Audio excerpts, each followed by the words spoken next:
أهلا وسهلا بيكم النهاردة في حلقة جديدة من قلب واعي. هنا مش هتسمع كلام مثالي ولا تنمية بشرية بتضحك عليك. هنا بنتكلم عن الوجع اللي محدش بيحبه، والمشاعر اللي بنخبيها، والحقيقة اللي ساعات بتوجع بس بتفوق.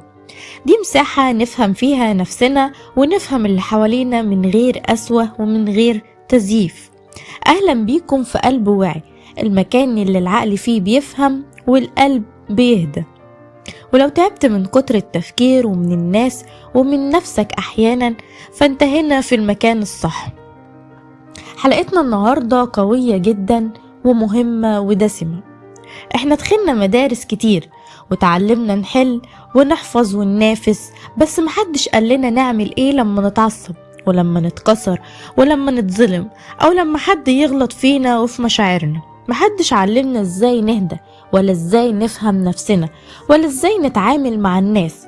والنتيجة ناس اذكياء وشطار وعندهم شهادات بس حياتهم ملخبطة وعلاقاتهم فاشلة وبتقع. النهاردة هنتكلم عن السر السحري اللي ما خدناهوش فعلا في المدارس، وهو الذكاء العاطفي. طيب يعني ايه ذكاء عاطفي اصلا؟ ببساطة احنا تربينا يا جماعة ان الذكاء يعني درجات وامتحانات والاي كيو، بس الحقيقة الذكاء الدراسي ينجحك في الامتحان، لكن الذكاء العاطفي بقى هو اللي ينقذ حياتك وينجحك في الحياة كلها بشكل عام. الذكاء العاطفي يعني تفهم انت حاسس بايه وتتحكم فيه، وتفهم اللي قدامك وتتعامل معاه من غير ما تأذي نفسك ولا تأذيه. طيب ليه في ناس أذكى منك وبرضه بتفشل؟ في ناس أذكى منك بس أعصابهم بتخونهم، وفي ناس شاطرة بس من كلمة تهزهم، وفي ناس أقل منك علم بس أنجح منك بكتير. ليه؟ علشان هم تعلموا يسيطروا على مشاعرهم وانت لسه مش فاهمها. الذكاء العاطفي ده له 4 أعمدة أساسيين. أول واحد الوعي بالنفس. بصراحة لو انت مش عارف انت زعلان ليه عمرك ما هتهدى.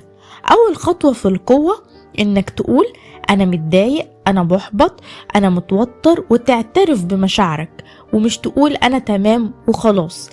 انت لما تعترف بمشاعرك هنا بتصغر حجم الوجع جدا. رقم 2 التحكم في المشاعر. مش كل حاجة تتحس تتقال، ومش كل حاجة تتقال تتعمل. الذكاء العاطفي مش انك تكتم، الذكاء انك تختار امتى وازاي تطلع اللي جواك. رقم 3 فهم اللي قدامك.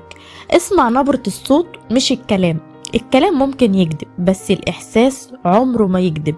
رقم 4 إدارة العلاقات. الذكاء مش إنك تكسب الخناقة، الذكاء إنك تخلصها من غير ما تخسر نفسك ولا اللي قدامك. طيب إيه أكبر كذبة بقى عن الذكاء العاطفي؟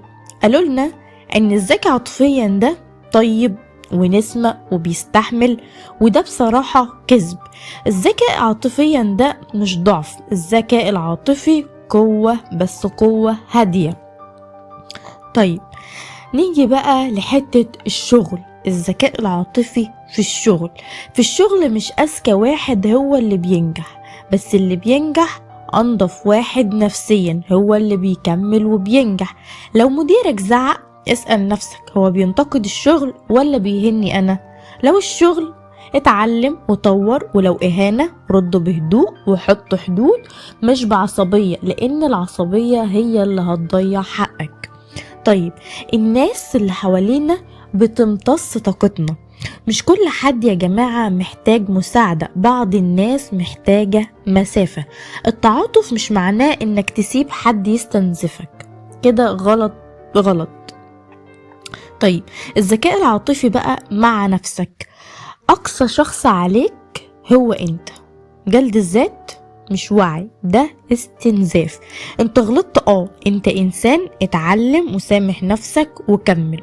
الخلاصة الذكاء العاطفي يا جماعة مش سر سحري وبس، هو مهارة، بس الفرق لو ما تعلمتهاش هتفضل تدفع تمنها طول عمرك. يمكن محدش علمنا الذكاء العاطفي في المدرسة، بس دلوقتي انت مسؤول تتعلمه عشان تعيش صح.